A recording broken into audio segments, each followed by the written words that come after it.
awakening. Awakening to our deepest selves, awakening to our deepest desires. For the last 10 days, I've been living with the prayer and intention every day. May I fully inhabit today's longings. I'm here to tell you that awakening to your longings is a very powerful thing to do. If that speaks to you, I commend it to you. What's happened for me is that I've seen that longings are bittersweet. There's deep joy in having longing, and there's deep grief often in longing. You know, longing for a world where every child is safe. There's just a lot of grief right there to wake up to if you're willing to inhabit that longing. And so each day I've been on kind of a roller coaster of longing, but it's woken me up, and that was my intention.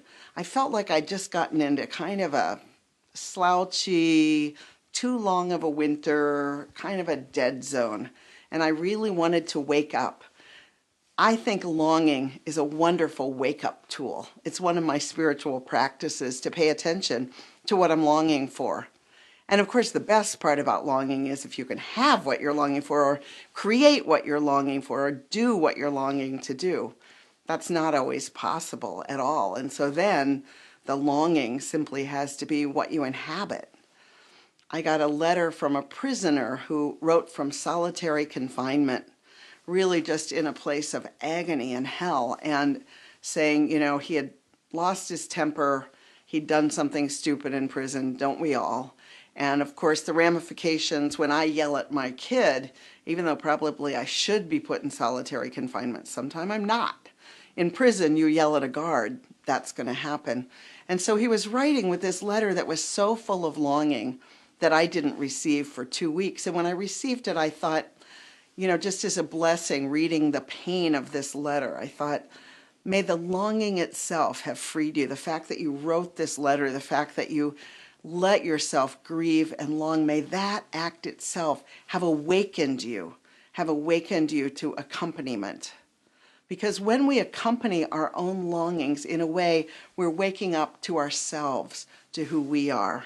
There are a lot of forces in the culture that really don't want us to be awake, that really prefer we're asleep. And so numbing out by whatever means we choose is something that's very easy for most of us to do. And it's not always a bad idea to numb out. Sometimes it's just too much to inhabit your longings. The disparity between being fully inhabiting your longings and the life you live is just too painful. So then kind of going back to sleep can be a sensible, wise choice. But for those of us who want to be awake, for the good stuff, part of the paradox is we have to wake up to all the stuff. Years ago, I heard a speaker, and she was talking about how we think that safety comes with what's familiar and comfortable, but actually we're safer when we're more awake. And to demonstrate this, she had us put our hands together. You know, if you do this, try it right now if you can. If you put your hands together, there will be a way that you very comfortably do it. There will be one hand, in my case my right, where the right pointer comes over the left pointer, and that's the comfortable one. Then she said to us, okay, now switch hands, do it the other way. So I did, as I am now, and I encourage you to do that.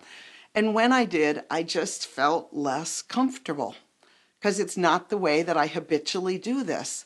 And she said, okay, but look closely. Do one and then the other. In which way, doing it, are you more aware of your fingers? In which way, when you do it, do you pay more attention to the fact that you're doing it? And what's true is when you do it the habitual way, for me, it's so habitual that part of me just kind of nods off right there. Whereas when it's this way, part of me is saying, that's different, and I'm waking up to it. And she said, you know, you're actually safer, even though we feel safe when we're doing what's habitual, when we're leaning into comfort, when we're doing what we always do. Actually, we're safer when we're more awake. So much in this culture lures us to sleep by promising that we will be safe if we only stay asleep. Being awake, being fully awake, awakening ourselves does not promise safety. And yet we know In fact, that there's no such thing as safety anyway. Of course, we're all as careful as we can be not to get physically hurt, to protect the people that we love. That's not what I'm talking about. I'm talking about the kind of awakeness that brings our spirit fully onto the planet. Yes, it brings more pain to be alive, but it also brings so much more joy. What I've learned as I've inhabited my longing is that the lows are lower, but the highs are so much higher. The colors are so much brighter. My mind is so much sharper and more alive. My heart is so much more open. I wouldn't trade it for anything. How about you? When you inhabit your longings, what wakes up? What longings speak to you, wake you up, urge you to change, to do something, to take a risk, to say something? May this community here be a place where we can dare to awaken, where we can dare to challenge ourselves to be awake, where we can learn from one another, find parts of ourselves that have been so long asleep we forgot they were even there, and wake up to them.